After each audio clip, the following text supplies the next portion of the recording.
하셔서 살아계신 하나님 앞에 예배를 드리겠습니다.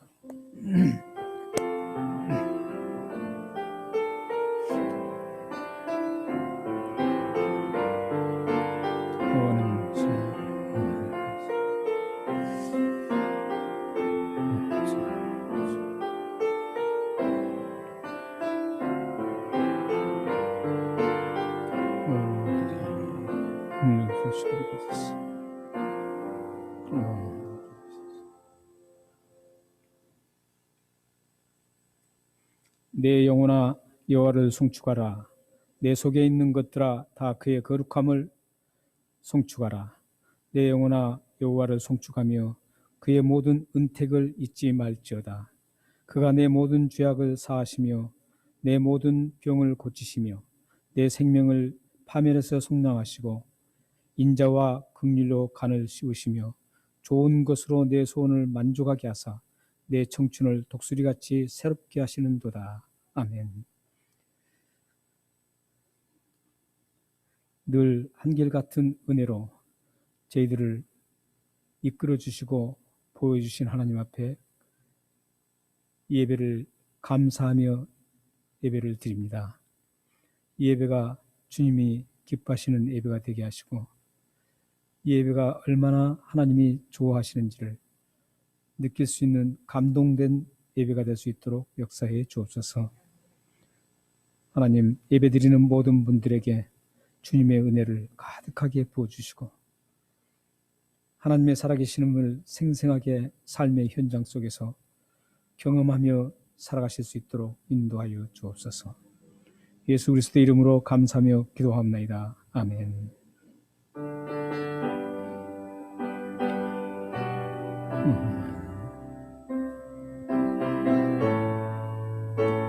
하나님 아버지,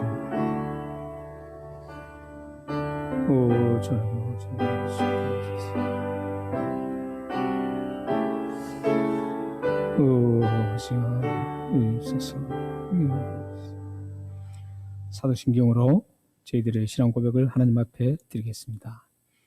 전능하사 천지를 만드신 하나님 아버지를 내가 믿사오며 그의 아들 우리 주 예수 그리스도를 믿사오니 이는 성령으로 잉태하사 동정녀 마리아에게 나시고 본디오 빌라도에게 고난을 받으사 십자가에 못 박혀 죽으시고 장사한 지 사흘 만에 죽은 자 가운데서 다시 살아나시며 하늘에 오르사 전능하신 하나님 우편에 앉아 계시다가 저로서 산자와 죽은 자를 심판하러 오시리라. 성령을 믿사오며 거룩한 공회와 성도가 서로 교통하는 것과 죄를 사하여 주시는 것과 몸이 다시 사는 것과 영원히 사는 것을 믿사옵나이다. 아멘.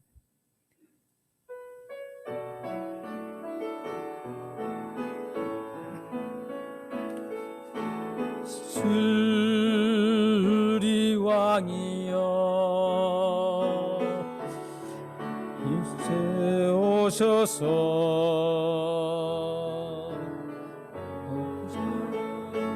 주여 임하사 찬양을 받아 주소서. 주님 찬양하오니 주님을 경배하오니 왕이신 예수여 오셔서 자정하사 다스리소서.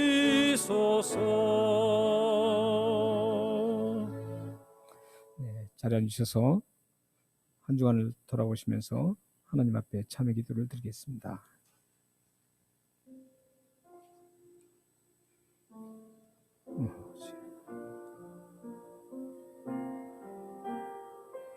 주님의 은혜를 주시며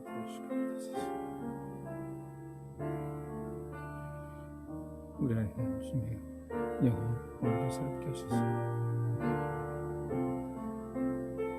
오늘 바라봐 주시는 수 있도록 하여 주시옵소서.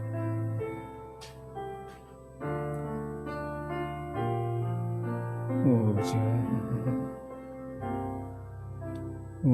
아버지 하옵소서. 성신 아버지 하옵소서.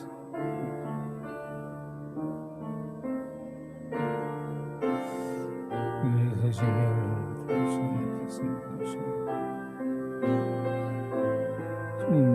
주는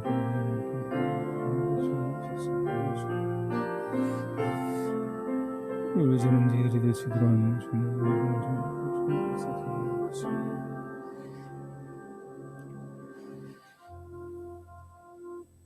하나님 아버지,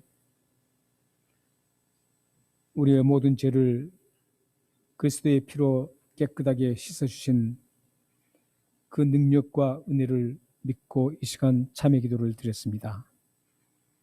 우리들이 이 세상 걸어가는 동안 알고 지은 죄와 모르고 지은 죄를 수없이 짓지만 하나님의 사하신 은혜를 생각하고 이 시간 하나님 앞에 고백했습니다. 이 고백을 통해서 우리가 더욱더 하나님의 자녀로 거룩함을 잊게 하시고 성결한 삶을 더욱 능력 있게 살아갈 수 있도록 인도하여 주옵소서. 그래서 우리의 삶을 통해서 믿지 않는 많은 사람들이 하나님을 포기하시고 하나님의 거룩하심을 함께 공유하며 살아가는 믿음의 사람들로 일으켜 세우는 역할을 하게 하여 주옵소서. 예수 그리스도의 이름으로 감사하며 기도합나이다. 아멘.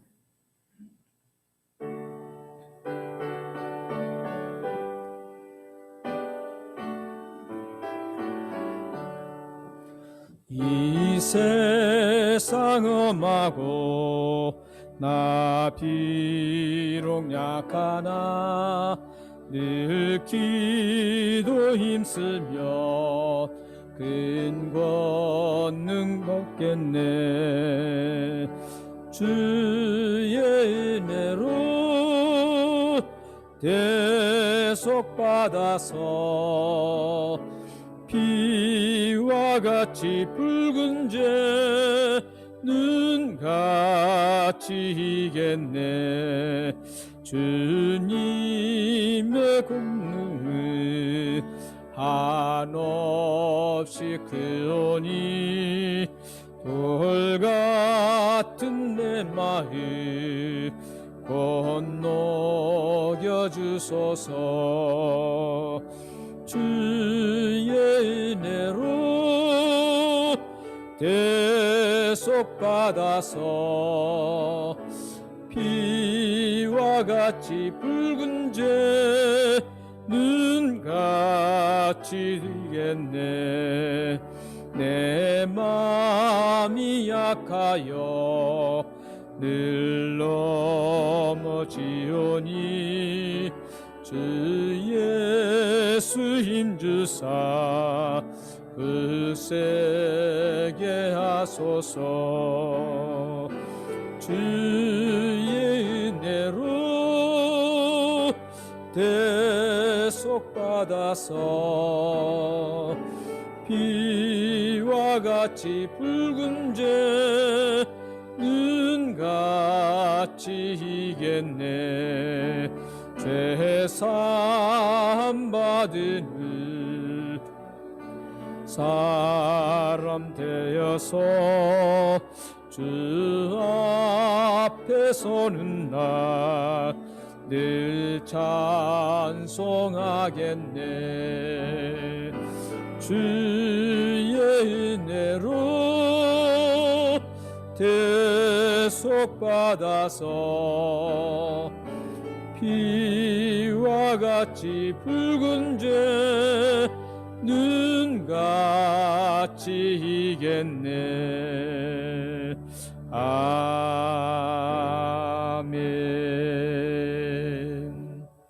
우리를 대표해서 정태화 집사님 나오셔서 하나님 앞에 기도해 주시겠습니다.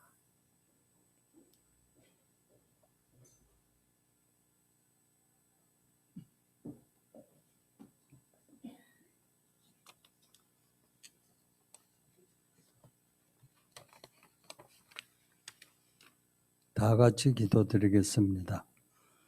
우주 만물을 창조하시고 주관하시는 아버지 하나님, 지난 한 주간도 저희들을 지켜주시고 오늘 어버이 주일로서 지키게 하시니 저희의 예배를 받아주시옵고 이 시간 저희 모두가 한 마음 한 뜻으로 감사의 기도를 원하오니 은혜 내려 주시옵소서. 아멘. 일찍이 저희들에게 육신의 부모님을 선택하시어 저희들을 이 땅에 보내주시고 저희들이 부모로서 자녀로서 주님의 뜻 하시는 일을 가정을 통하여 이루고자 하는 축복을 주셨으니 감사와 찬양을 올려드립니다. 아멘. 내 부모를 공경하라 명하신 아버지 하나님의 계명을 저희들은 입에서만 맴돌 뿐 가슴에 새겨지지 않았음을 고백합니다.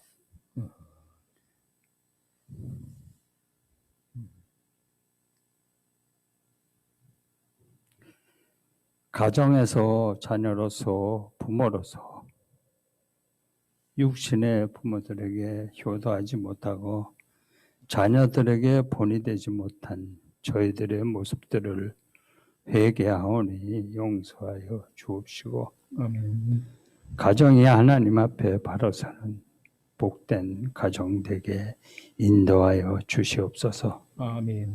주님을 섬기는 마음으로 육신의 부모님께 효도하기를 힘쓰는 저희들이 되길 원하오니 우리 부모된 자들이 먼저 자신을 돌아볼 수 있게 하시고 우리를 낳으시고 길러주신 부모님의 정성과 사랑을 본받아 우리들의 자녀들도 잘 양육할 수 있는 지혜와 명철함을 허락하여 주시옵소서. 아멘.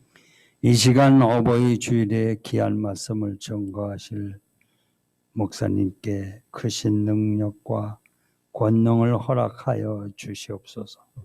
오늘 주시는 말씀을 통하여 저희들이 새롭게 변화되고 성령 충만함을 받아 오늘 이 예배에 참여한 모든 성도들의 가정들이 우리 주 하나님의 경외하는 은혜로운 가정들이 되게 하옵소서. 아멘.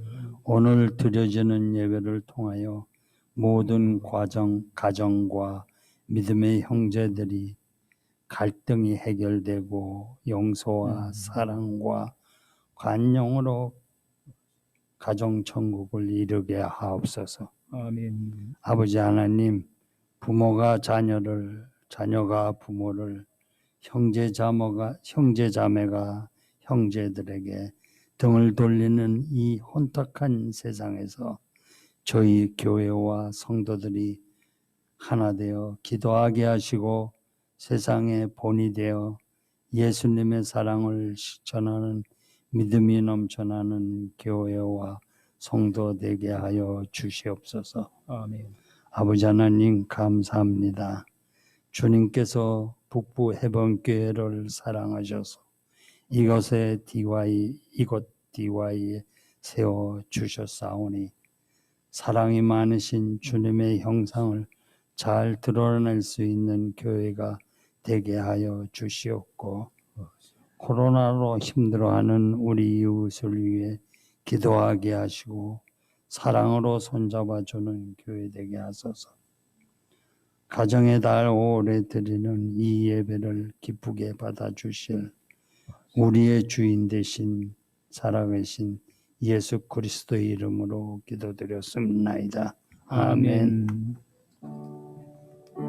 살아계신 하나님 아버지, 사랑하는 주사의 믿음의 기도를 응답하여 주옵소서.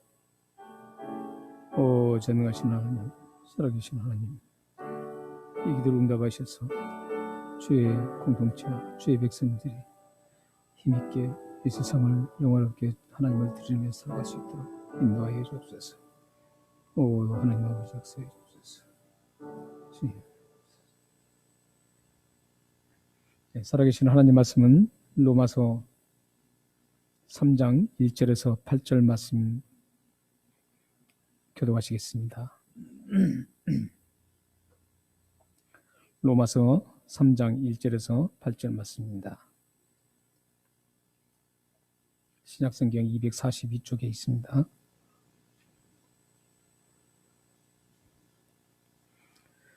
그런즉 유대인의 나음이 무엇이며 할례의 유익이 무엇이냐?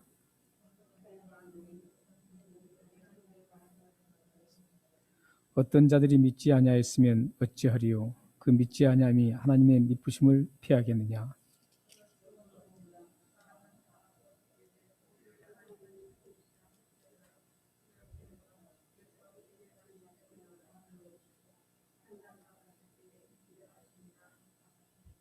그러나 우리의 불의가 하나님의 의를 드러나게 하면 무슨 말 하리요? 내가 사람의 말하는 대로 말하노니 진로를 내리시는 하나님이 불의하시냐?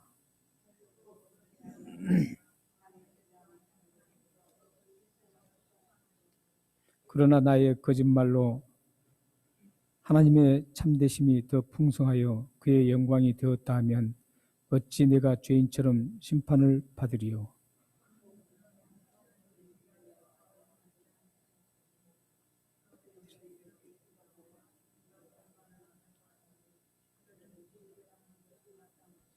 아멘. 네, 오늘은 어버이 주일이어서 말씀 봉독하고 함께 교독하고 찬양을 한 곡 더 부르겠습니다. 579장입니다.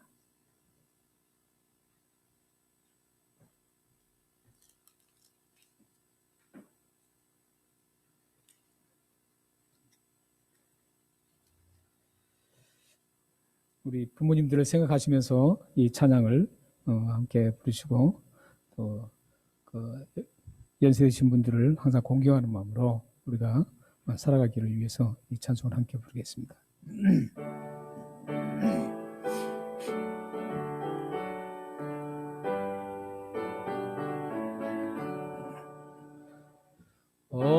어머니의 넓은 사랑 귀하고도 귀하다.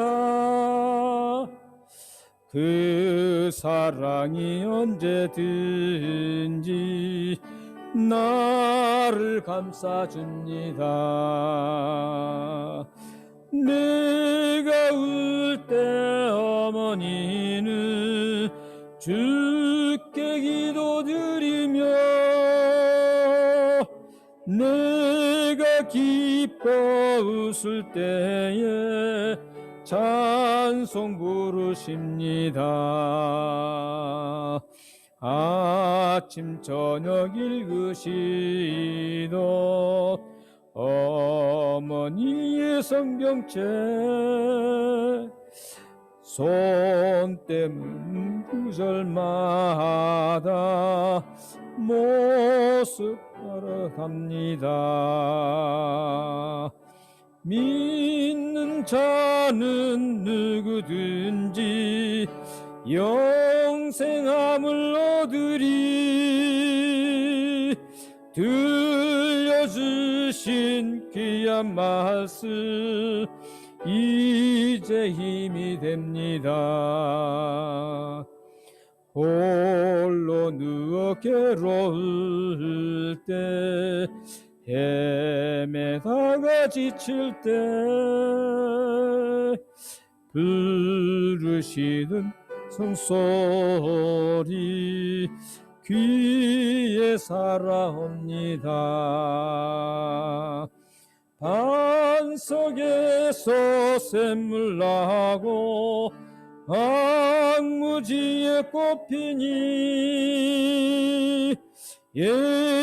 예수님과 동행하며 두려울 것 없어라. 온유하고 겸손하고 올바르고 굳세게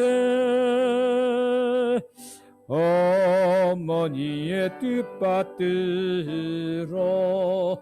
보람 있게 살리라. 풍파많은 세상에서 선한 싸움 싸우다 생명신에 흐르는 곳 길이 함께 살리라.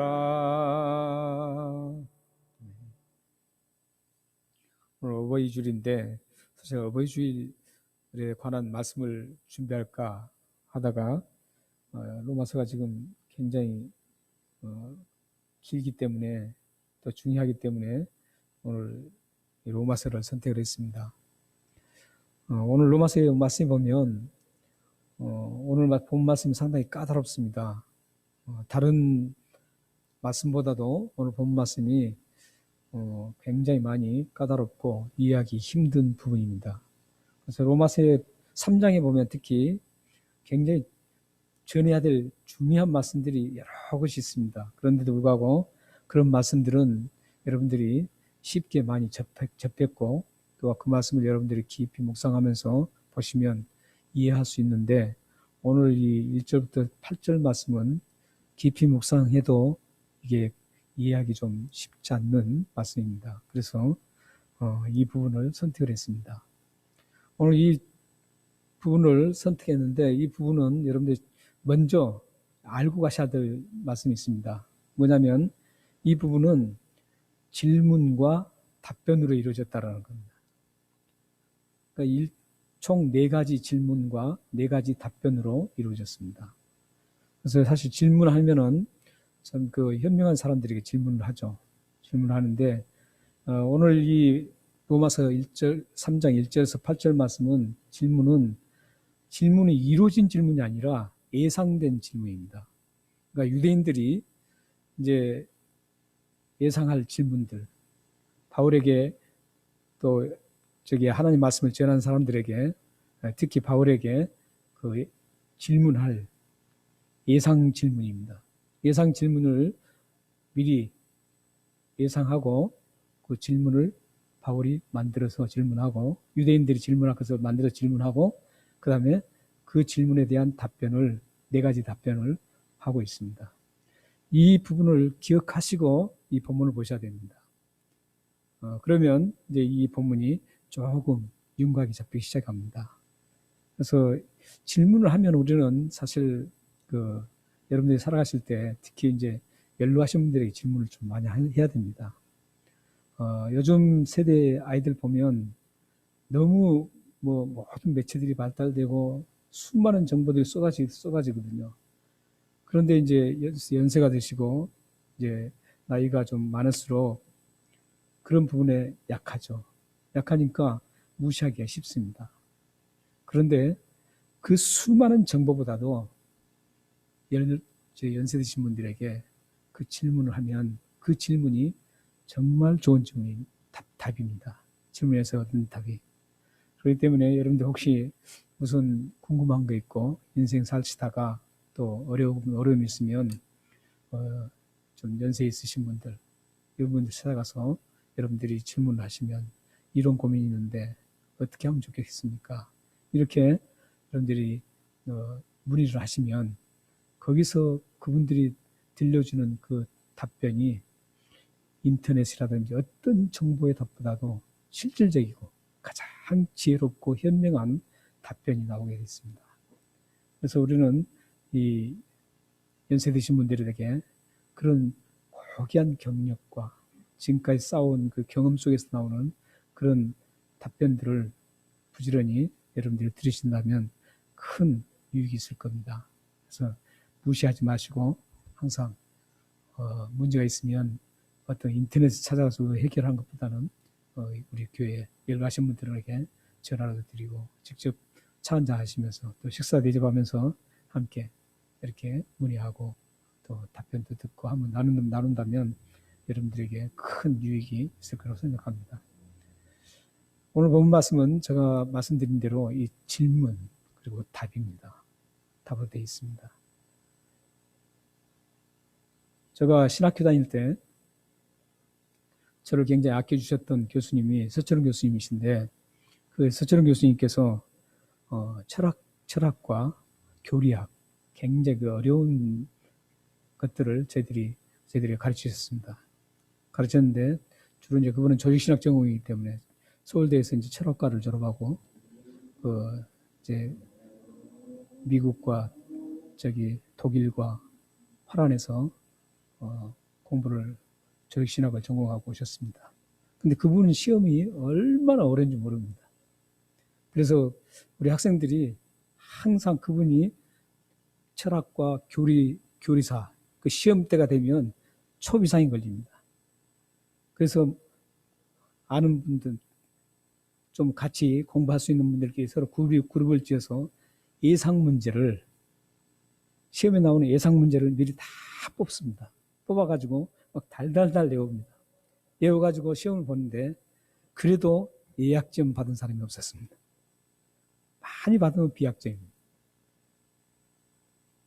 그리고 한 30% 40%는 페일돼 있습니다. 얼마나 어려운지.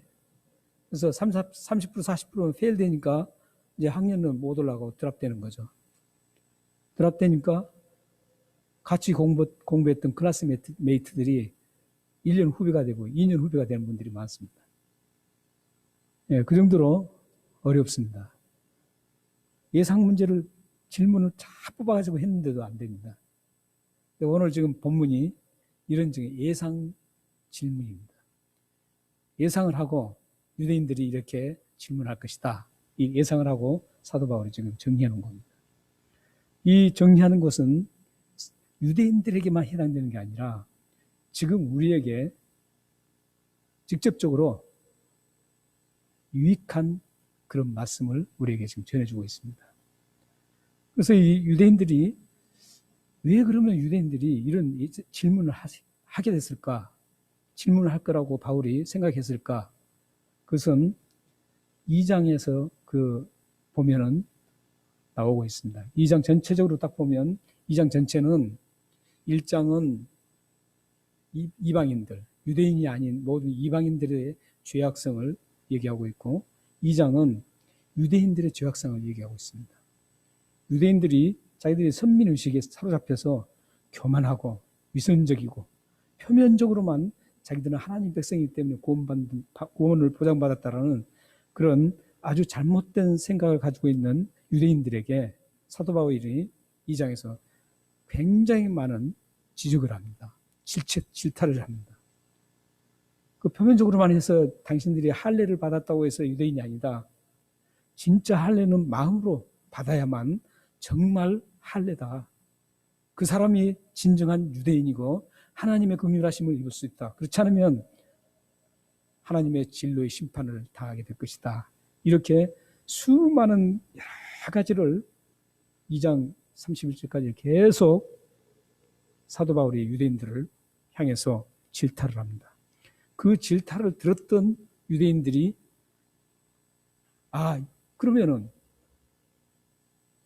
그러면 우리가 어떻게 해야 되느냐 이렇게 나와야 되는데 그렇지 않고 아주 반기를 들고 질문을 하는 겁니다. 그 사도 바울이 전했던 그 메시지, 복음의 메시지를 아주 반감을 가지고 질문하는 게 오늘 이 사도 바울이 미리 정리해 놓은 겁니다. 그걸 보면 1절부터 8절까지 보면 네 가지라고 그랬죠. 1절부터 2절까지. 1절은 유대인들의 질문, 2절은 그 질문에 대한 답변, 3절은 또 두 번째 질문, 4절은 두 번째에 대한 답변, 1절, 2절, 3절, 4절, 5절, 6절, 7절, 8절 해가지고 네 가지 질문과 네 가지 답변으로 이루어져 있습니다. 그걸 보시고 이제 앞으로 집에 가셔서 말씀을 듣고 한번 보시면 쉽게 더 이해가 될 겁니다. 사실 이 한 가지 질문 가지고도 함께 말씀을 나눠야 될 시간이 굉장히 많습니다. 하지만 이 네 가지를 다 하기 때문에 간략하게 여러분들에게 말씀을 전해드리겠습니다. 1절, 2절 말씀을 보시면 이 유대인들이 예상할 질문을 지금 1절에 지금 말씀합니다. 그 1절 보면 그 내용이 어떤 말씀이냐면은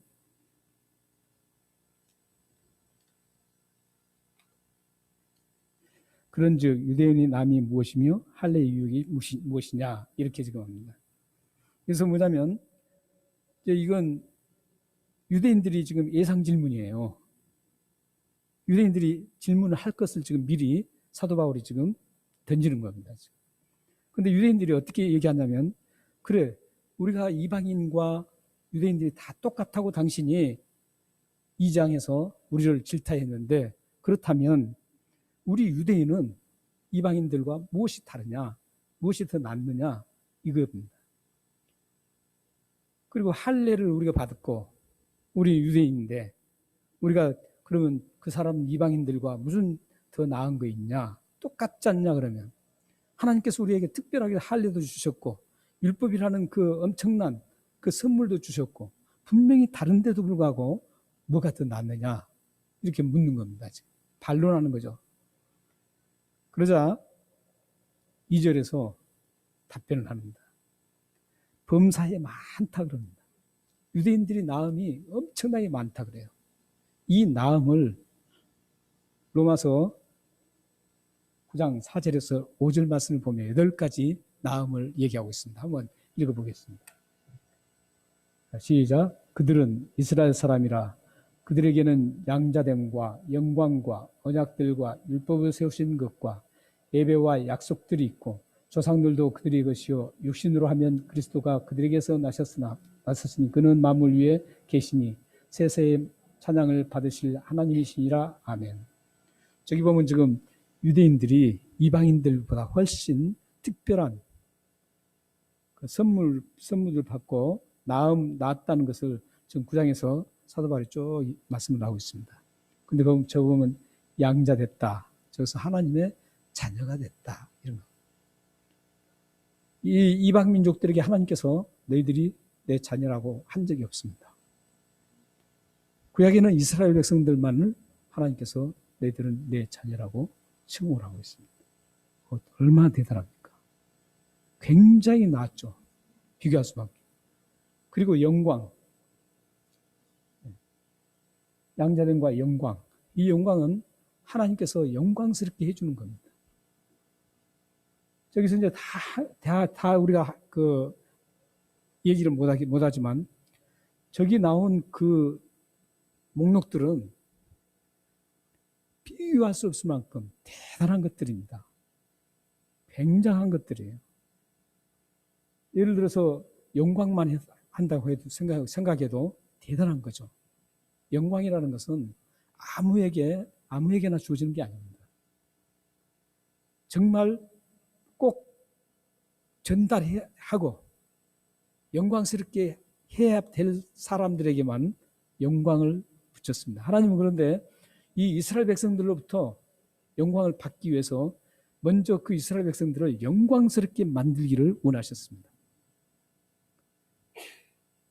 그리고 언약도 보면은 하나님께서 이스라엘 백성들에게만 언약을 하셨어요.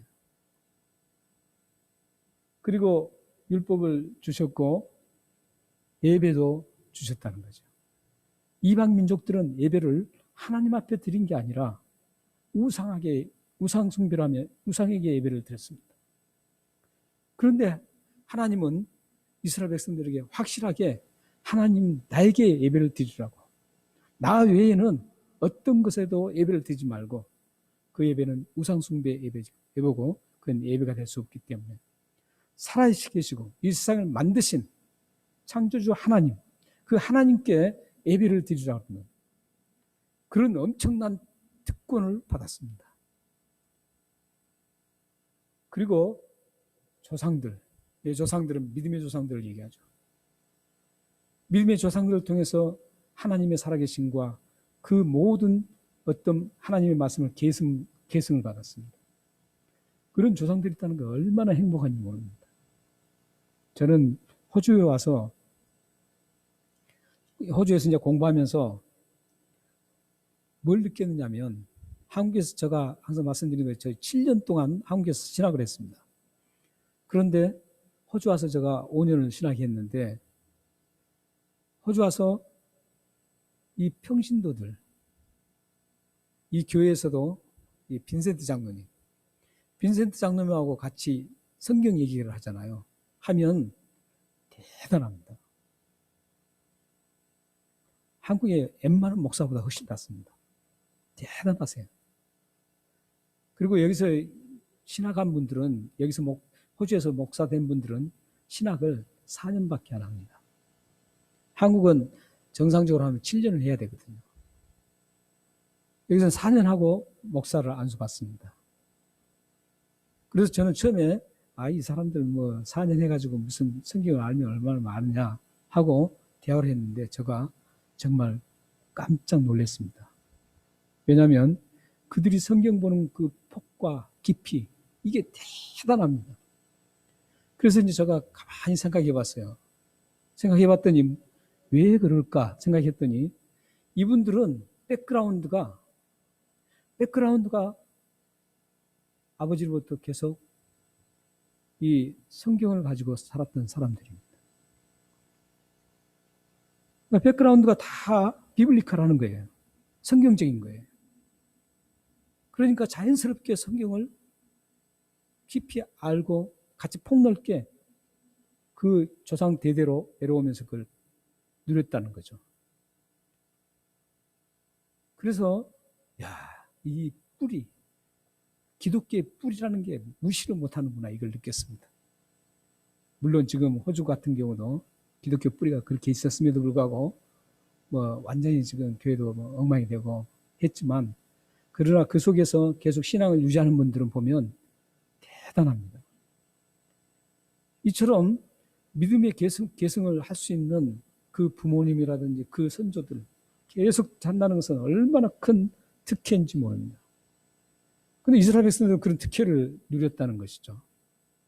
다른 이방 민족들은 다 우상에게 예배를 하면서 지내고 또 그 조상들이 다 우상 숭배자들이었어. 그래서 자연스럽게 그 우상을 따라갈 수밖에 없는 그런 처지였는데 이스라엘 백성들은 하나님, 창조주 하나님, 진정한 신이신 하나님을 선택을 받아서 섬기고 있었다는 것이죠. 그걸 계속적으로 이어받으면서 계승을 했다는 겁니다. 얼마나 큰 축복인지 모릅니다. 또 보세요. 대단한 거 있죠. 예수 그리스도가 이스라엘 백성의 혈통에서 나왔다는 거죠. 얼마나 대단합니까? 이거 대단한 거 이방인과 비교했을 때 비교가 되지 않는 엄청난 특권을 누렸던 게 이 유대인들이었습니다. 그런데 오늘 사도 바울은 말이죠.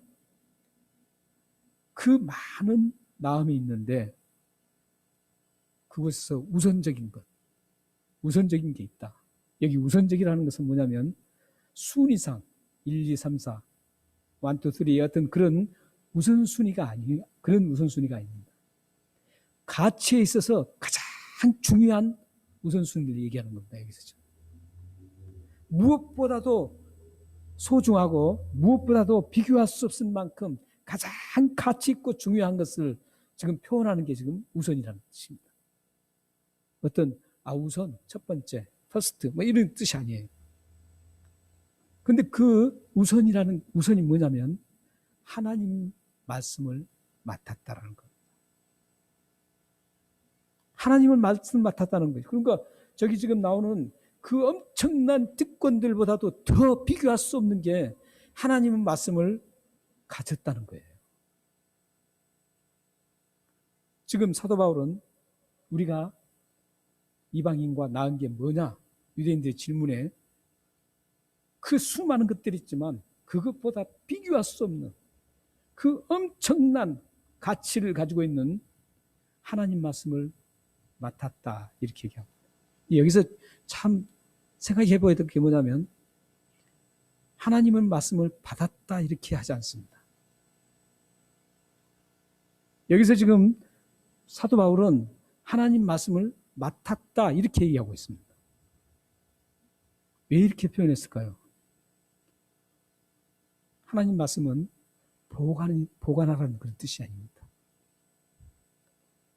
하나님 말씀을 보관하고 자기만 그걸 가지고 되새김질하는 그런 것도 아니라는 것이죠. 그게 아니라 여기서 맡았다라는 것은 제2의 행위를 일으켜라 이런 뜻입니다.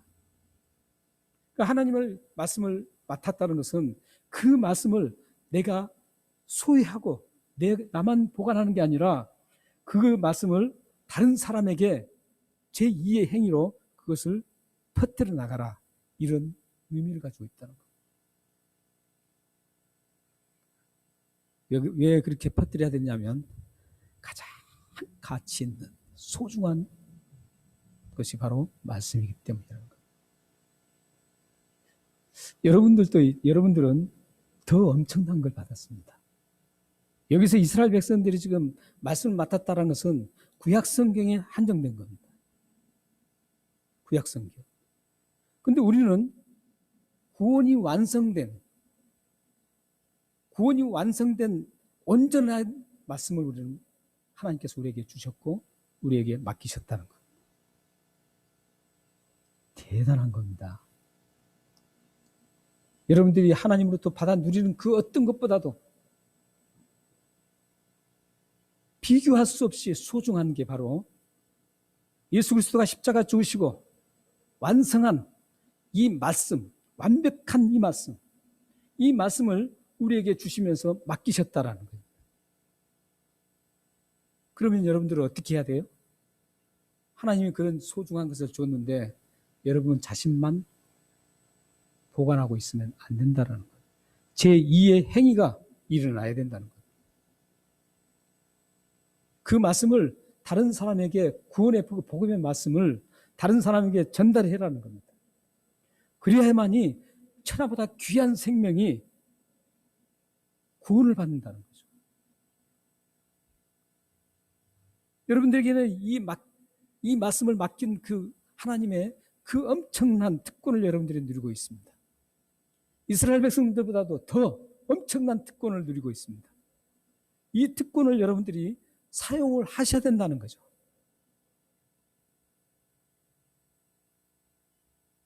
예수 그리스도를 모르는 사람들에게 이 말씀을 전해야 된다는 것입니다. 우리 성경 한 곳을 읽겠습니다. 디모데후서 4장 2절 말씀입니다. 자, 시작. 너는 말씀을 전파라. 때를 얻든지 못 얻든지 항상 힘쓰라. 범사에 오래 참음과 가르침으로 경책하며 경계하며 권하라. 이 말씀을 지금 두 영역에서 지금 이 말씀을 맡긴다는 의미가 지금 적용되고 있습니다. 두 영역입니다. 하나는 뭐냐면 전파하는 영역. 하나는 뭐죠? 가르치는 영역. 그러니까 말씀을 여러분들이 가르치기도 해야 돼요. 자녀들에게 말씀을 가르쳐야 되고 또 여러분과 함께 더 여러분과 말씀에 이제 예수를 믿는 분들에게 그 말씀을 가르치고 아직 예수를 모르는 분들에게 이것을 전파해야 되고 이 말씀은 지금 사도 바울이 오늘 이 절에서 말씀하는 이 사도 바울의 이 말씀을 맡았다는 것은 이 세상에서 가장 어느 것도 비교할 수 없을 만큼 비교할 수 없을 가장 소중하고 가치 있는 게 말씀이라는 것. 이 말씀을 여러분들은 지금 소유하고 있습니다. 여러분들이 이 말씀을 전파하면 한 생명이 영원한 생명을 얻게 됩니다. 여러분이 지금 이 말씀을 가르치면 영적으로 다운되고 힘이 없어서 쓰러지려고 하는 우리 지체를 일으키는 그런 대단한 능력이 이 말씀에 있습니다. 여러분들이 이 두 가지를 잘 하셔서 서로 일으켜주시고 새로운 생명이 일어나는 그런 놀라운 축복의 삶을 살기를 바랍니다. 그렇게 사시면 하나님께서 여러분들에게 모든 것들을 그걸 할 수 있도록 서포트를 해주십니다. 하나님은 이 맡기고 그래 너 혼자 하라 이러지 않습니다. 혼자 하라고 내버려 두지 않고 하나님께서는 거기서 능력을 주시고 복음을 전파할 수 있는 그 능력과 파워를 주십니다. 그래서 그 전파하면 그 사람이 그 말씀을 받아들여서 하나님의 사람으로 영원한 생명을 살고 이런 능력을 주십니다. 뿐만 아니라 하나님의 이 말씀을 섬기려고 할 때 필요한 모든 것들을 하나님께서는 공급해 주십니다. 여러분들이 정말로 내가 지금 뭔가 하나님을 위해서 하나님으로부터 받아서 뭔가 드리고 싶다. 이러면 그 다이렉트로 하나님 이것 좀 주십시오. 이게 아니에요. 그게 아니라 여러분들이 섬긴다는, 내가 이 말씀을 어떻게든 전파하고 가르치기 위해서 내가 이런 것들이 필요합니다. 하나님, 저에게 이런 것들을 공급해 주십시오. 이러시면 여러분들은 모든 것들을 하나님으로부터 받을 수 있는 그런 엄청난 축복자들이 될 수 있습니다. 모두가 이런 축복을 누리시기를 주님으로 축원합니다. 두 번째 이제 유대인들의 또 질문이 또 있습니다. 3절입니다. 두 번째 유대인들의 질문은 어떤 거냐면, 자신들이 이제 공동체를 지금 표현하고 있습니다. 여러분들 이해하기 쉽게 이제 간단하게 말씀드립니다. 이걸 전체적으로 여러분들 보셔도 이해가 잘 안 됩니다. 이 말씀은 어떤 말씀이냐면, 유대인들의 공동체가 전체가 있습니다. 전체가 근데 죄를 짓질 않아요. 그렇잖아요. 어디든지 그렇습니다. 근데 거기서 일부 사람들이 죄를 짓는 거예요. 그리고 그 죄가 계속 퍼져나가서 다른 사람들을 죄로 물들어가는 겁니다. 이게 죄의 속성입니다.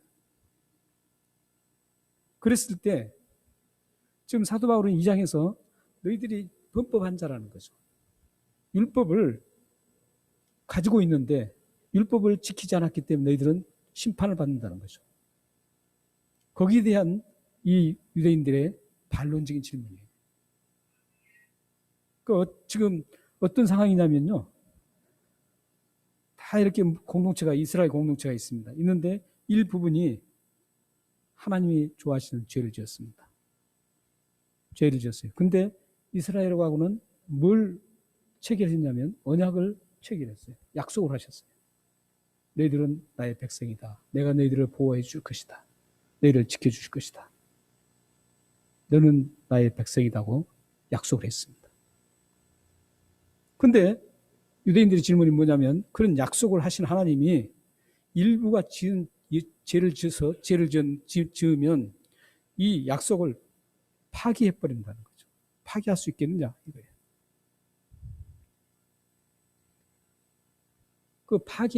하나님 그 파기를 안 하죠.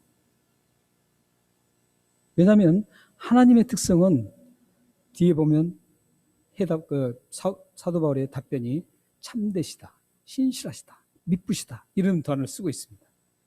이 단어는 무슨 의미냐면, 하나님은 한 번 약속을 하고 한 번 결정한 그 상황에 대해서는 절대 변하지 않다, 이런 뜻입니다.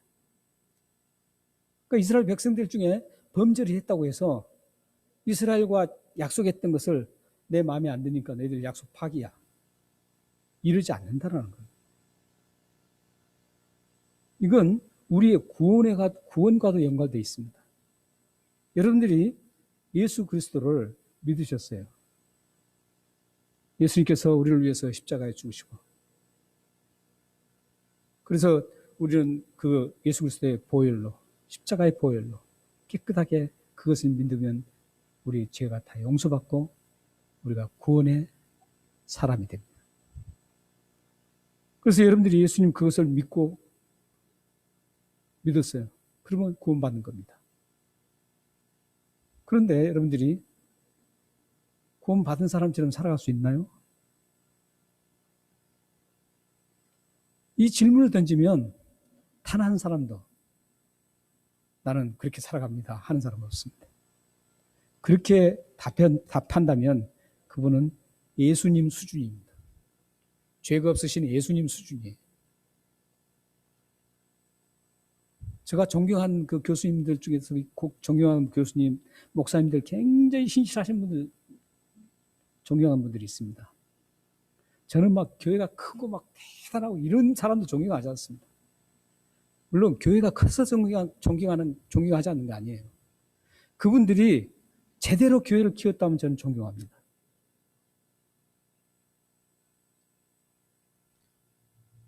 저는 그래서 정말 순수하게 교회 크게 하신 분도 계세요. 그분도 정말 존경해요, 저는. 근데 그런 분들을 보면 그런 분들도 정말 주님 앞에서, 그건 이제 여러분들 좀 많이 들으셨을 거예요. 코람데오라고 합니다. 헬라어로. 코람데오라고 그러는데 그것은 하나님 앞에라는 뜻이거든요. 하나님 앞에 정말 몸부림치면서 하나님이 좋아하시는 그 삶을 살려고 몸부림치는 분들이 많아요. 그런 분들 정말 존경해요. 근데 그런 분들과 같이 얘기해 보잖아요. 근데 그런 분들일수록 무슨 고백한 줄 아세요? 나는 죄를 너무 많이 지어. 죽겠어. 이런 고백을 합니다. 저 그렇다면 하나님이 보실 때 지금 유대인들의 질문이 우리는 웬만한 사람들은 더 심각하잖아요. 하나님 보실 때 유대인들이 이렇게 생각하는 거죠. 일부분이 죄를 지었다고 우리가 약속을 취소시키냐 이거죠. 그 사도 바울은 아니라는 거예요. 그 죄를 지은 대가는 분명히 받지만 하나님의 그 약속은 끝까지 불변하지 않고 지켜진다 이겁니다. 여러분들 구원도 마찬가지입니다. 여러분들이 그리스도인이 됐어요. 주님을 믿고 그리스도인이 됐어요.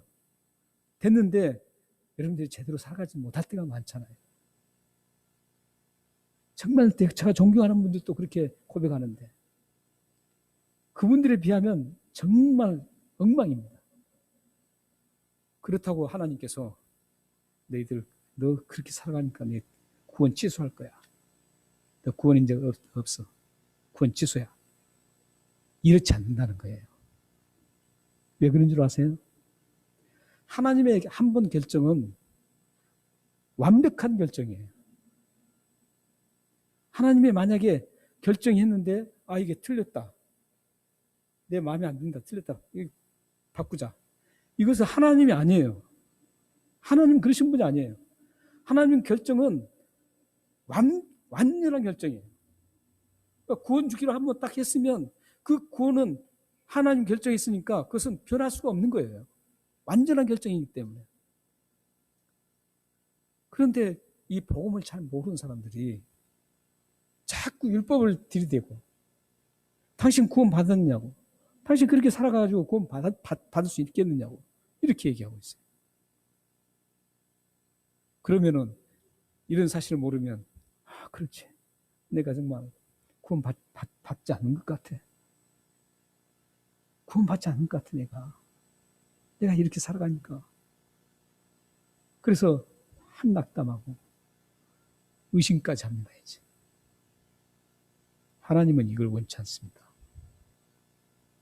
한 번 여러분들이 예수를 믿었으면, 그리고 그 예수 믿어서 구원 받았으면 그 구원은 절대 변하지 않습니다.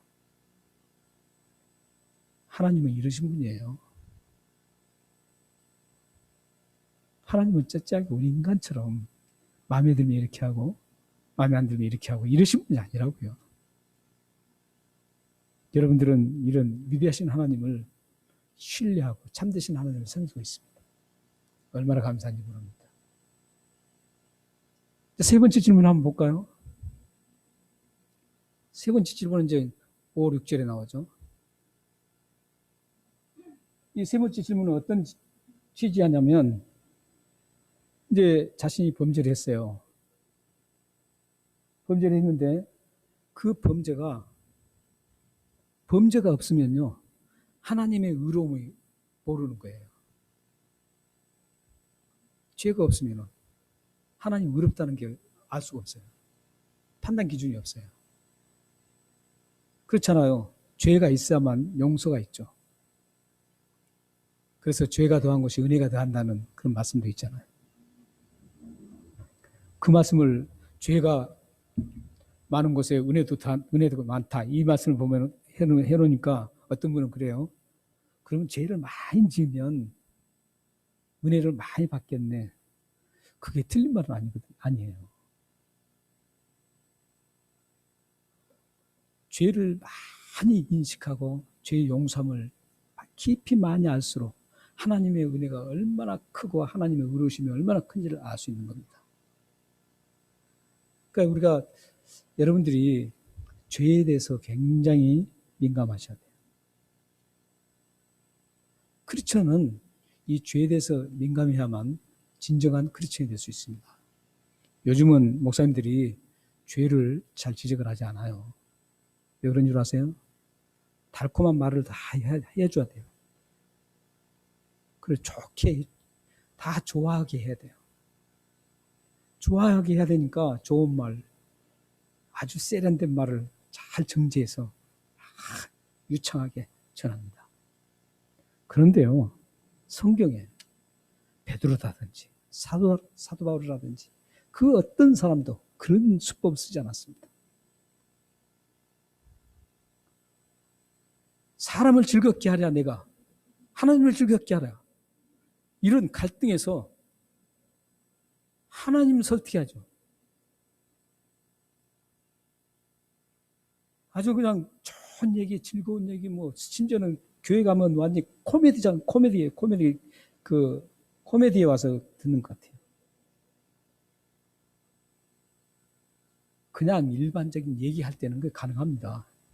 그러나 이 예배 속에서 하나님 말씀을 선포할 때는 그래서는 안 됩니다.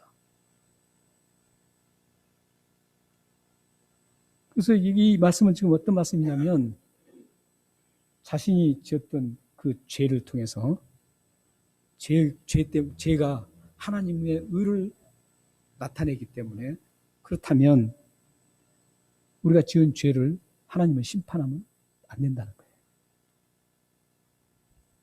아주 궤변이죠. 대단하죠. 그렇잖아요. 좋은 역할을 하잖아요. 죄가. 어떻게 보면 죄가 굉장히 좋은 역할을 해요. 하나님의 의를 쫙 드러나게 만드니까 좋은 역할을 하죠. 그렇기 때문에 이 좋은 역할을 하는 죄를 지었다고 심판하면 그게 되느냐 이거죠. 하나님. 그때 이 사도 바울이 6절에 어떻게 답한 줄 아세요? 6절의 답이 어떻게 답하냐면 유대인이나 이방이나 불문하고 죄에 대해서는 반드시 하나님은 심판하신다. 그것을 우리가 한번 생각해 보면 좀 여러분들 이해시키게 생각한다면 가룟 유다를 한번 생각해 볼 수 있습니다. 가룟 유다가 예수님을 팔잖아요. 근데 가룟 유다가 없었으면 예수님의 십자가라든지 구원의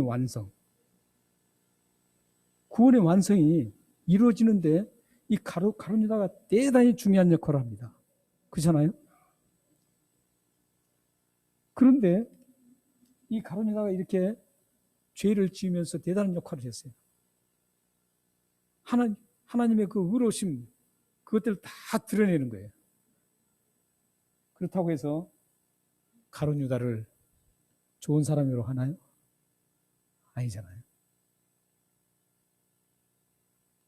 아니에요. 그래서 사도 바울은 지금 아니라는 거예요.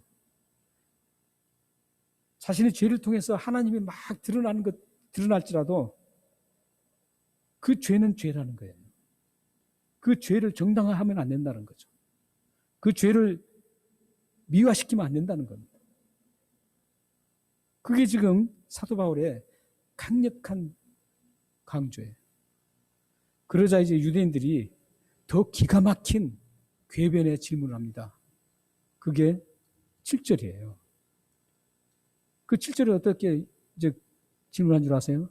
그렇다면 우리가 이제 죄를 지으면 하나님이 영광이 되고 또 죄를 비교해서 하나님이 얼마나 위대하신 분인지 하나님의 선하심이 얼마나 위대하게 드러난지를 알 수 있다는 거죠. 죄를 통해서. 그렇기 때문에 죄를 많이 지을수록 하나님의 위대하심, 영광스러움이 더 많이 드러난다는 허무맹랑한 지금 논리로 질문하는 겁니다. 여러분들은 어떻게 생각하세요? 그게 딱 맞는 것 같아요. 그런데 여기서 지금 중요한 건 뭐냐면 그런 죄를 통해서 분명히 하나님이 드러나세요. 아까 말씀드린 대로 죄가 더한 것에 하나님 은혜도 더한다는 거죠. 그렇다면 하나님의 백성은 그 죄가 은혜가 많아지니까 더 많아지니까 그럼 그 거짓을 가지고 거짓을 많이 할 것이냐? 그렇지 않다는 겁니다. 하나님의 백성들은 그런 삶의 방식을 채택하지 않는다는 거죠. 하나님의 백성들은 죄가 많이 지으면 하나님의 은혜도 넘치고 또 죄를 많이 지었을 때 그 죄를 통해서 하나님의 그 용서가 다 드러나고 은혜가 드러나는 어떤 그거니까 죄를 더 많이 지어야 된다. 이런 엄청난 잘못된 얘기라고 했습니다. 그래서 간단하게 말씀드리면 주님께 드리기 위해서 도적질하는 것, 도적질해서 주님을 이렇게 드리면 되는가 이런 논리와 비슷합니다. 이제 이 유대인들의 네 가지 질문과 사도 바울의 네 가지 답변을 함께 나눴습니다. 그런데 우리는 여기에서 유대인들이 자신들의 죄악을 회개하고 하나님 앞에 하나님 백성으로 아름답게 변화가 일어나야 되는데 이 모든 것들을 합쳐보면 어떤 일이냐면 자신들이 지었던 죄라든지 표면적인 그런 위선과 외식적인 행동들을 정당화시키고 있다는 것. 이게 문제라는 것이죠. 하나님의 백성들은 죄를 지었으면 거기에 통회하고 통렬하게 하나님 앞에 잘못을 고백하고 용서를 받기 위해서 몸부림치는 거죠. 쉽게 그냥 하나님이 뭐 이 죄 그냥 막 지어나가는 거에 막 죄를 의식 없이 그냥 죄를 계속 습성적으로 짓는 게 그리스도인이 아니라는 겁니다. 여러분들 남을 비방하는 거 있잖아요. 우리 사람들 특히 이민사에서는 보니까 이 남을 비방하는 게 가장 많은 것 같아요. 이 남을 비방하는 게 가장 큰 죄 중에 하나입니다. 사실. 제 목록에 있습니다. 제 목록마다 그 비방이라는 게 계속 나옵니다. 그 비방을 여러분들이 아무 의식 없이 그냥 하면 안 된다는 거죠. 그리스도인들은. 일반 세상 사람들이야 그리스도의 어떤 죄의 용서함과 관계없어서 그냥 해도 괜찮아요. 그러나 우리가 예수 그리스도를 믿고 그리스도로 인해서 그 은혜를 받고 용서함 받고 하나님의 백성이 되고 구원을 받아서 앞으로 이 세상이 끝나면 영원한 천국을 가야 할 여러분들은 그런 비방을 쉽게 해서는 안 된다는 거죠.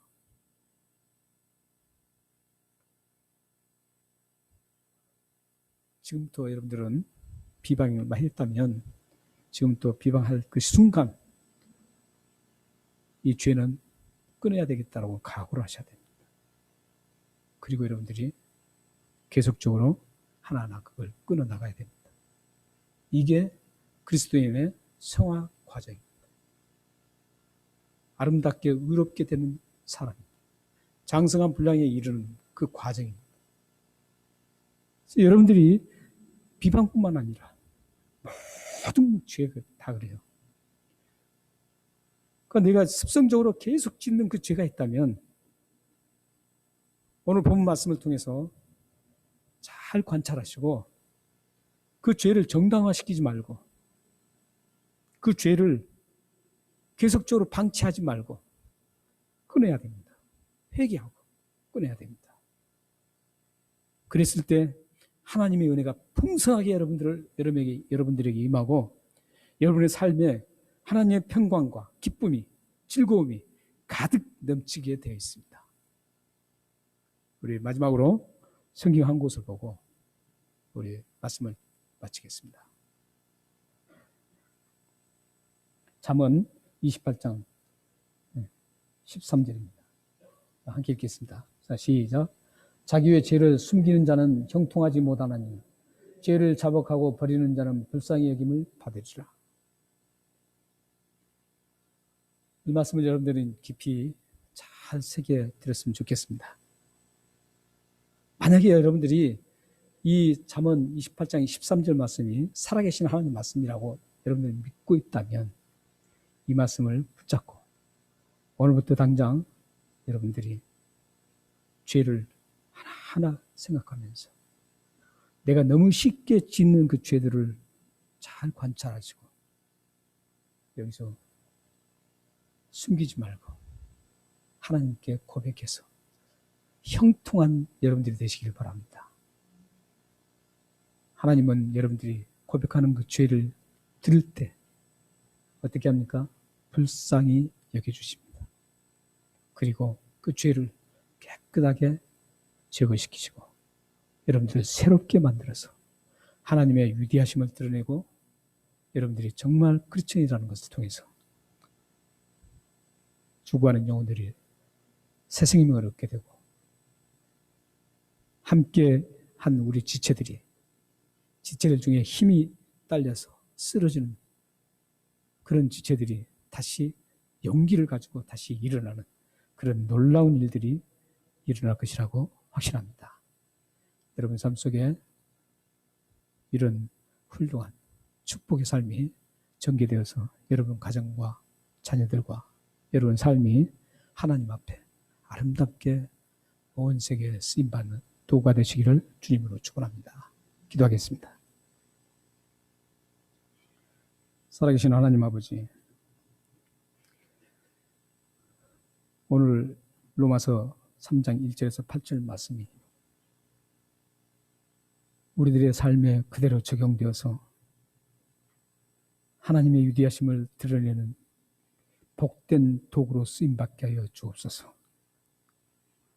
하나님의 긍휼하심을 입고 하나님의 불쌍하심을 입어서 이 세상 살아가는 여정 동안 하나님의 기쁨과 평안과 위로를 누리며 살아가는 복된 삶과 가정이 될 수 있도록 역사해 주옵소서. 예수 그리스도의 이름으로 감사하며 기도합나이다. 아멘.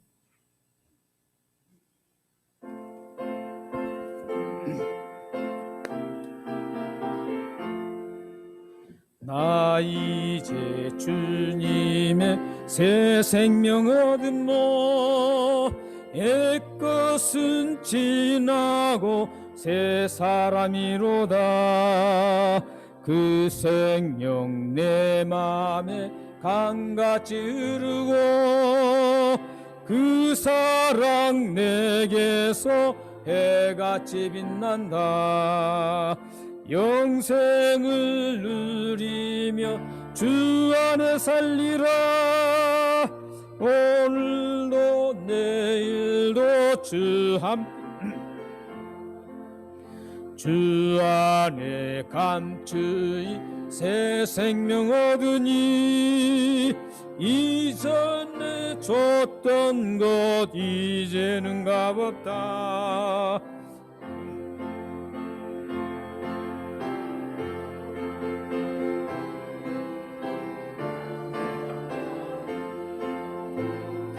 함께 살리라.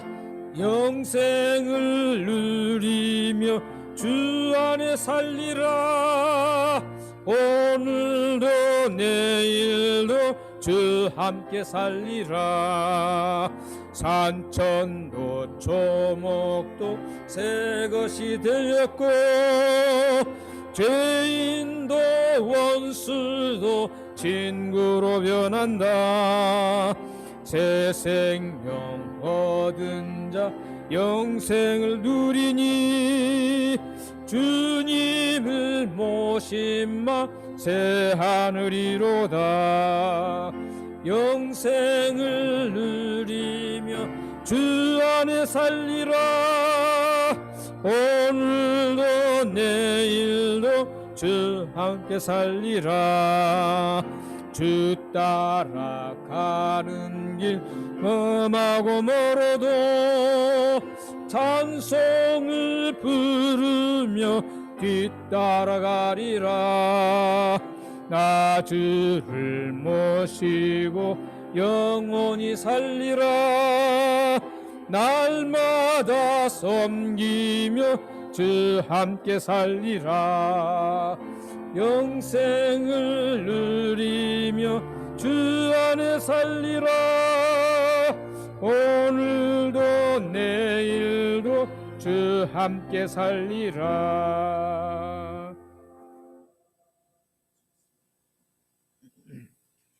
네, 기도하시겠습니다. 존귀하신 하나님, 오늘 이 예배를 하나님 앞에 바치며 우리의 마음도 바치고 우리의 물질도 함께 드렸습니다. 마음을 드리고 물질을 드리는 모든 분들의 삶을 하나님께서 붙잡아 주시고 인도하시고 복을 내려 주옵소서. 그래서 주님을 섬기고 주님 앞에 드리는 것이 결국은 헛됨이 아니었음을 삶의 여정 속에서 확인할 수 있도록 역사해 주옵소서.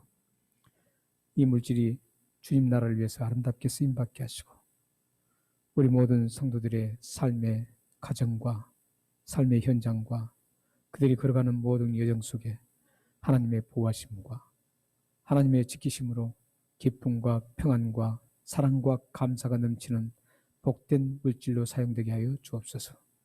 예수 그리스도의 이름으로 감사하며 기도하옵나이다. 아멘. 오 하나님 아버지, 주님의 이름으로 이 봉헌기도를 드렸습니다. 이 봉헌기도대로 응답돼서 주님의 거룩함을 드러내게 하시고 우리의 삶의 여정에 늘 기쁨과 평안이 넘칠 수 있도록 이 기도를 응답하여 주옵소서. 교회 소식을 전해드리겠습니다. 네, 오늘은 어버이 주일로 섬겼습니다. 여러분들이 우리 연세 드신 우리 어버이들을 이 땅에 보내주신 하나님 앞에 감사드리고 특히 우리 희생으로 또 사랑으로 함께 해주시고 길러주신 어버이께 감사드리면서 우리 어버이들이 항상 세상에 사는 동안 영과 육이 강건해서 하나님을 기쁨으로 섬길 수 있도록 기도해 주시기 바랍니다. 어버이 주일을 맞이해서 이번 주 토요일 날 12시에 DYRS 클럽에서 효도 잔치가 있습니다. 여러분들 참석하셔서 함께 즐거운 시간을 가졌으면 좋겠습니다. 담당은 우리 서은정 권사님이십니다. 문의하시고 또 문의하시고 싶으신 분이 있으면 권사님께 문의해 주시면 감사하겠습니다. 예배 후에 요한복음 커피 브레이크가 있고요. 수요일에도 히브리서 커피 브레이크가 있습니다. 여러분들 참여하셔서 하나님 앞에 아름답게 세움받기를 바랍니다. 코비드가 지금 다시 또 사라질 것 같은데 계속되고 있습니다. 이런 상황 속에서도 우리 5월 달은 대신방 기간입니다. 가정의 달을 맞이해서 대신방 기간인데 여러분들 대신방 신청해 주시면 날짜를 잡아서 가정에 가서 기도하고 신방을 하겠습니다. 신청은 예배부장이신 김정선 권사님께 신청해 주시면 되겠습니다. 고국엘 방문 중분들을 위해서 기도해 주시고요. 같이 일어나셔서 찬양하시겠습니다.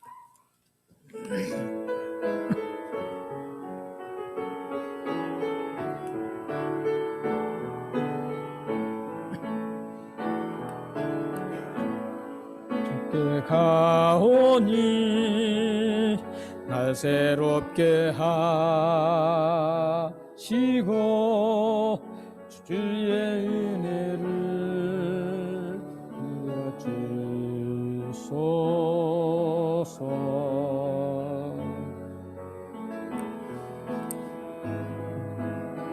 내가 견아 나의 연약함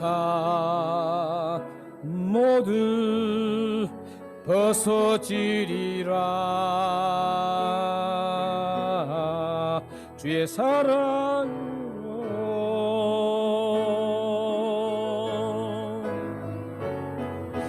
주 사랑 나를 붙드시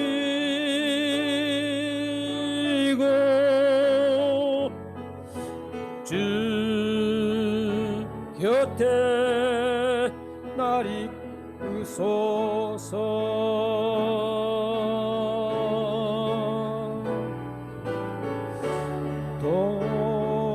도술이 날개쳐 올라가듯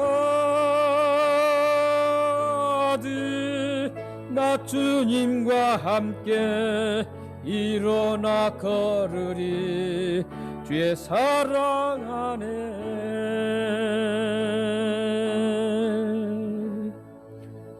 기도하겠습니다.